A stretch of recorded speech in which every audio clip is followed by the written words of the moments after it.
CM Revanth Reddy deputy CM బట్టి విక్రమార్క కాంగ్రెస్ అగ్రనేతలతో మల్లికార్జున ఖర్గే నివాసంలో భేటీ అయ్యారని ఎంపీ మల్లు రవి తెలిపారు. రాష్ట్రంలోని రిజర్వేషన్లపై కీలక చర్చలు జరుపుతున్నట్లు ఎంపీ తెలిపారు.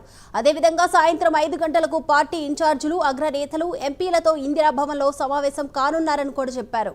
ఈ సమావేశంలో పలు కీలక అంశాలపై పవర్ పాయింట్ ప్రెజెంటేషన్ ఇవ్వనున్నట్లు ఎంపీ మల్లు రవి తెలిపారు.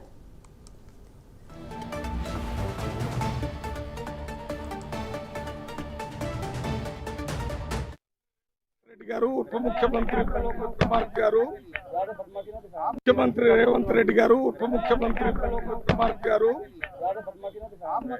కాంగ్రెస్ ప్రెసిడెంట్ తోని రాహుల్ గాంధీతోని కీలకమైన సమావేశంలో మల్లికార్జున ఖర్గే గారి ఇంట్లో ఉన్నారు. ఇప్పుడే 10 o'clock మీటింగ్ మొదలైంది. ఇది తెలంగాణ రాష్ట్రంలో క్యాస్ట్ సెన్సెస్ మీద తెలంగాణ రాష్ట్రంలో 42% రిజర్వేషన్ బీసీలకు ఇచ్చిన దాని మీద ఈ విషయాలన్నీ కూడా మల్లికార్జున గారు తర్వాత రాహుల్ గాంధీ గారి దృష్టికి తీసుకుని రావడానికి వచ్చారు. ఇప్పుడు ఆ మీటింగ్ మొదలైంది. సాయంత్రం 5 గంటలకి మొత్తం లోక్సభ ఎంపీసు, రాజ్యసభ ఎంపీసు, తర్వాత AICC general secretaries, AICC in-charges అందరు కూడా ఇందిరాభవన్లో ఈ క్యాస్ట్ సెన్సెస్ మీద అదే రకంగా 42% రిజర్వేషన్ మీద పవర్ పాయింట్ ప్రజెంటేషన్ ఇవ్వటం జరుగుతుంది. అది వాళ్ళ